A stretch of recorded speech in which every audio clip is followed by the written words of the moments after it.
Comment motiver mon enfant à étudier, à faire ses devoirs?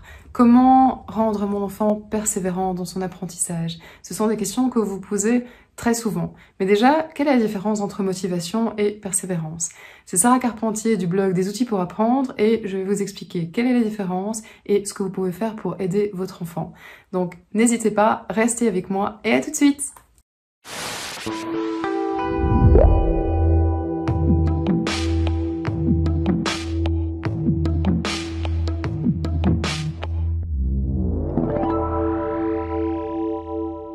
Alors, la motivation et la persévérance sont des concepts tout à fait différents et non seulement ce sont des définitions différentes, mais sur le plan du fonctionnement du cerveau, cela fait appel à deux réalités différentes également.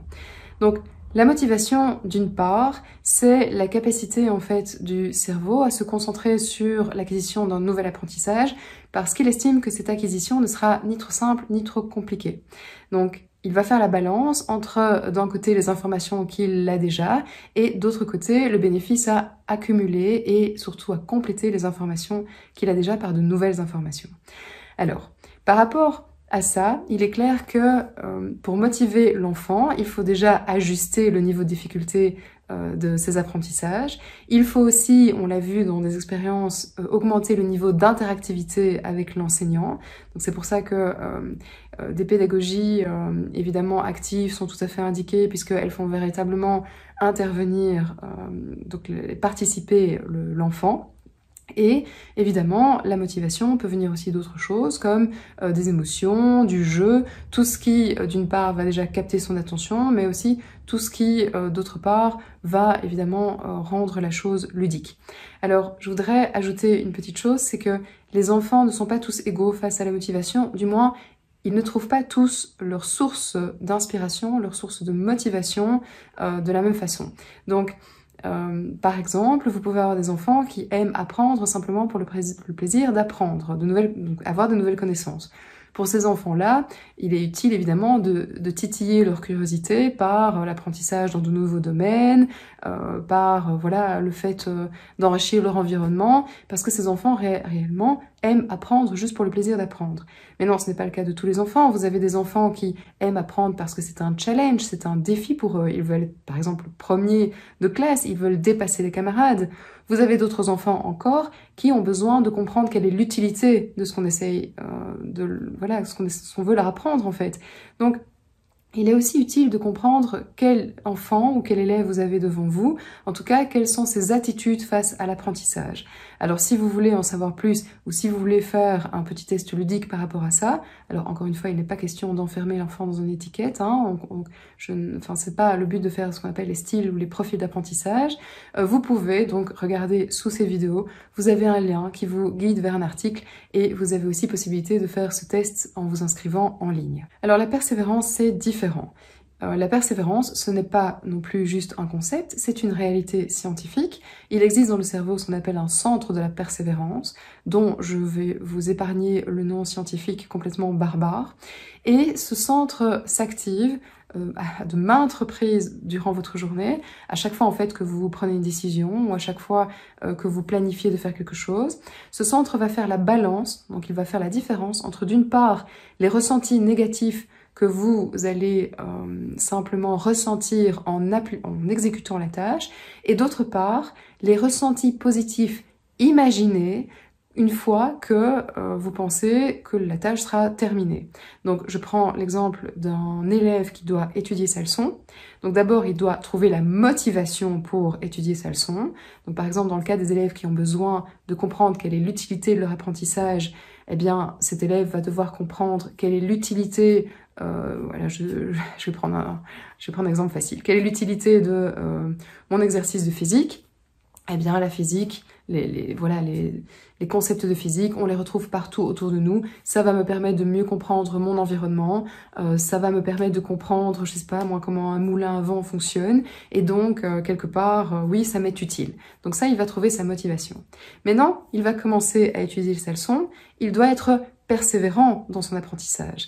Et pour être persévérant, ça veut dire qu'il va devoir faire un peu la balance entre, d'un côté, le ressenti négatif qui est lié à sa tâche. Donc, Évidemment, c'est pas amusant de devoir étudier, il est fatigué, il a pas envie, il fait beau dehors, il a envie d'aller jouer dehors, il a envie de téléphoner à un copain. Donc, il y a là une frustration qu'il va devoir dépasser. Pourquoi et comment il va pouvoir la dépasser? Eh bien, parce qu'il va, par exemple, s'imaginer en train de réussir son interrogation. Il va s'imaginer fier de lui. Surtout, il va s'imaginer qu'il ne devra plus refaire cet examen ou cette interrogation parce qu'il aura déjà exécuté la tâche, donc ce sera fini.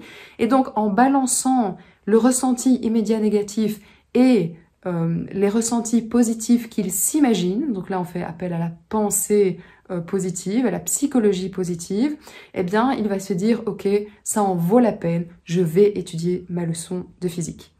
Voilà.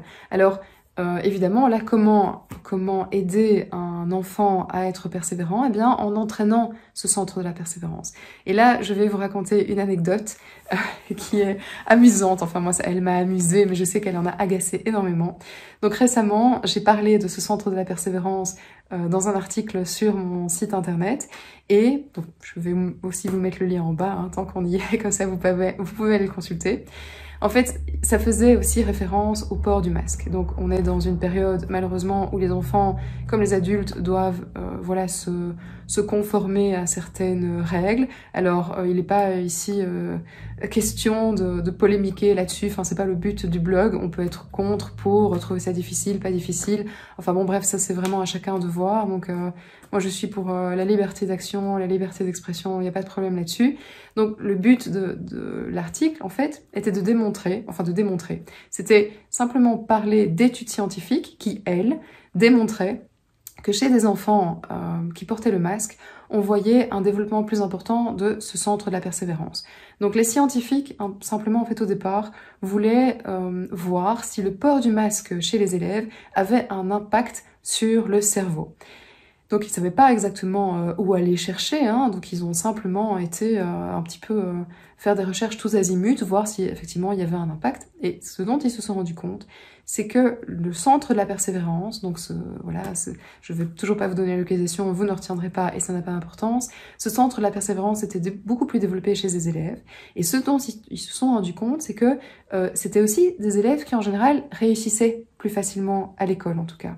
Et donc, c'est pas le port du masque qui va rendre votre enfant plus résilient, c'est simplement des enfants chez qui ce centre de la persévérance, de la résilience presque, est plus développé, qui vont avoir plus de facilité quelque part à supporter le port du masque. Et donc, en partageant l'article, alors évidemment, j'avais partagé cet article, j'avais choisi le titre de l'article un peu tard, presque pendant la nuit, donc j'étais un petit peu fatiguée, et effectivement, un article, on peut pas mettre tout un texte, donc j'avais fait un raccourci en disant « port du masque et réussite scolaire », et évidemment, je me suis fait allumée sur les réseaux sociaux. On m'a dit « mais c'est incroyable, c'est n'importe quoi, quel est le lien entre les deux, et mais enfin, c'est tellement difficile pour nos enfants actuellement ». Alors, le choix du titre était complètement pourri, j'en conviens. L'image aussi était pourrie parce que quelque part on y voyait une jeune fille qui était toute contente de porter son masque. Alors je sais que pour certains enfants c'est évidemment très difficile, c'est déjà difficile pour les adultes, donc j'en conviens certainement. Et le raccourci n'était pas « si vous portez le masque, vous pouvez réussir à l'école ». Non, c'était de démontrer que chez des enfants, on avait démontré en tout cas, que chez des enfants qui disaient que c'était plus facile de le porter, on voyait aussi que ces enfants avaient développé une résilience plus importante de manière générale et sans doute depuis des années, et que ces enfants réussissaient plus facilement parce que simplement, eh bien voilà, ils voyaient beaucoup plus vite, je vais dire le bout du tunnel, ils s'imaginaient en train de réussir, et quelque part, ça les aidait à exécuter leurs tâches jusqu'au bout et à ne pas se laisser décourager en cours de route. Alors, comment développer, donc on a un petit peu parlé de comment développer la motivation. Alors je pourrais pas en parler en détail dans cette vidéo qui sera trop courte malheureusement, donc j'ai mis le lien en dessous. On peut aussi voir comment développer la persévérance chez les enfants, et bien notamment en développant chez eux donc cette psychologie positive qui va leur permettre de visualiser leur réussite. Donc on a vu aussi qu'il y avait un réel impact, le fait de visualiser sa réussite, de se voir en train de réussir, de se voir en train de passer un oral et que tout se passe bien et que le professeur est content de nous, on est content de nous, tout se passe bien. Eh bien tout ça va véritablement aider l'enfant. Voilà, alors j'espère que la différence entre motivation et persévérance, maintenant, voilà, vous y voyez un petit peu plus clair. Je pense aussi qu'il est utile de savoir et de comprendre comment aider notre enfant sur ces deux plans. C'était Sarah Carpentier du site Des outils pour apprendre. Ciao!